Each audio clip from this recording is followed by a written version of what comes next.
मैं समझता हूँ कि अच्छी बात सभी को अच्छी लगनी चाहिए। बुल्डिया कार्रवाई पे सुप्रीम कोर्ट का फैसला आया है, जुर्माना उसको किस तरीके से? अब आप ये समझिए कि अगर न्यायपालिका नहीं होती तो सरकार जो है अपने सारे झूठ को, अपने सारे अपराधों को सही साबित कर देती, और कई जगह पे मीडिया का सहयोग भी उनको भरपूर मिलता है। लेकिन जब ये बात मुझे सख्त लफ्जों में कहनी पड़ेगी, जब एक पत्रकार की फतेहपुर में घर में घुस के हत्या कर दिया दिलीप सैनी की, तब सरकार और मीडिया दोनों ही चुप हो जाते हैं।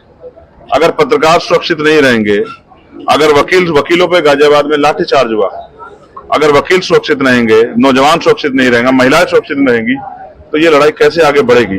तो सुप्रीम कोर्ट का माननीय सर्वोच्च न्यायालय का जो फैसला है वो सरकार को चेतावनी है। और एक और फैसला मदरसा बोर्ड पे भी उनका आया कि जिस तरह से नफरत बांट के ये सरकार जो है भावनाओं को उभार कर सिर्फ वोट लेना चाहती है। 7 साल से जो मुख्यमंत्री हैं, तीसरी बार जो है सरकार केंद्र में भारतीय जनता पार्टी की, वो भी नारा दे रहे डरेंगे, कटेंगे तो बटेंगे। क्यों, क्या हो गया आप लोगों को? ऐसा क्या डर आ गया है? ऊपर से नीचे तक तो सारी सरकार आपकी है, पड़ोसी प्रदेशों में सरकार आपकी, मध्य प्रदेश में आपकी सरकार है, राजस्थान में आपकी सरकार है, हरियाणा में आपकी सरकार है, तो किससे खतरा है आपको? उनको सिर्फ ये भावना उबार के हिंदू मुसलमान करके अपनी वोट की राजनीति करनी है। उनको जनता की परेशानियों से कोई मतलब नहीं। अगर मतलब होते तो आप बताओ, 1,42,000 वैकेंसी टीचरों की जो खाली पड़ी है, 49 शिक्षक भर्ती में घोटाला हुआ था, अभी तक उन बच्चों को न्याय नहीं मिला है। और भी तमाम तरह की मुसीबतें, पुलिस की भर्ती में पेपर लीक हुए, और कोई ऐसी भर्ती नहीं जिसमें घोटाला ना हुआ हो। और ये सरकार अपने आप को लोकप्रिय सरकार बता के अपनी पीठ सटाने काम करती है। ये झूठी सरकार है, निकम्मी सरकार है, और दलित पिछड़ों के दमन की सरकार है। जैसा मैंने एक दिन पहले कहा था कि दलितों की जान तो इतनी सस्ती है, इससे सस्ती तो दाल है, वैसे ही सामान्य दाल से सस्ती दलित की जान और मसूर की दाल सस्ती मुसलमान की जान इस उत्तर प्रदेश की सरकार में है। किसी को गोली मारो, किसी का घर उजाड़ो, किसी की जान ले लो, किसी की जमीन कब्जा लो, किसी को जेल में बंद कर दो, किसी एनकाउंटर कर दो, किसी के घर बुलडोजर चला, कोई पूछने वाला उत्तर प्रदेश में नहीं।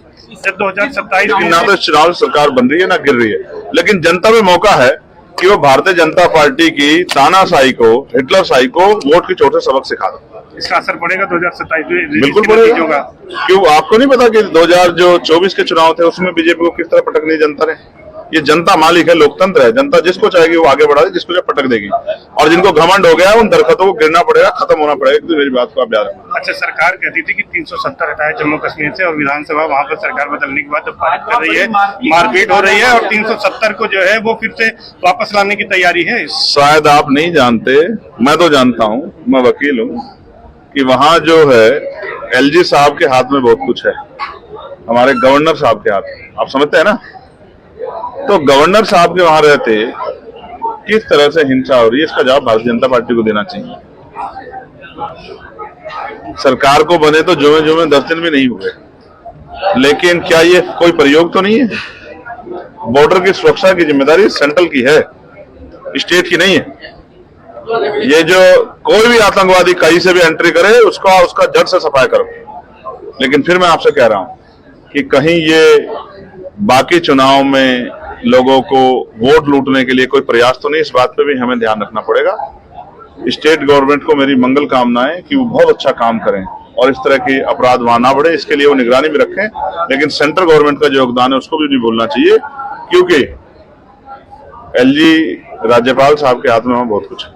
विधानसभा में मारपीट के हालात हुए थे, सम्मेलन किए हैं, लोगों को तैयार किया है। दलित पिछड़े वर्ग के लोगों में जो आज की हालात है वर्तमान में, जिस तरह से लगातार निजीकरण हो रहा है, जिस तरह से कटेंगे बटेंगे तमाम तरह के नारे देके मुख्य मुद्दों से जो है बुनियादी जरूरतों से लोगों का ध्यान हटाया जा रहा है। बेरोजगारी कमर तोड़ रही है। पढ़ा लिखा नौजवान, ये इलाहाबाद है, पढ़ा लिखा नौजवान जिसको देश की सेवा में हिस्सेदार होना चाहिए था, आज वो बेरोजगार होकर घूम रहा है, उसको आवाज उठाने पर लाठियों से उसका स्वागत किया जा रहा है। तो हमारा ये प्रयास है कि सभी को साथ लेकर चल के आजाद समाज पार्टी को ताकत दी जाए, और भविष्य में ये जो अन्याय हो रहा है, चाहे बुलडोजर के जरिए हो, चाहे गोली मार कर हो, चाहे जुल्म कर हो, गरीबों की जमीन दबा कर, ये सारे तरह के अन्याय को बंद करके ये भाईचारा ताकतवर बने उत्तर प्रदेश में, इसके लिए हम लोग अपना काम जिम्मेदार से कर रहे हैं। आपने कहा कि ये बहुजन की उर्वरा भूमि है, मायावती जी की पार्टी बहुजन समाज पार्टी भी लड़ रही है, तो किस तरह से उनसे लड़ाई है?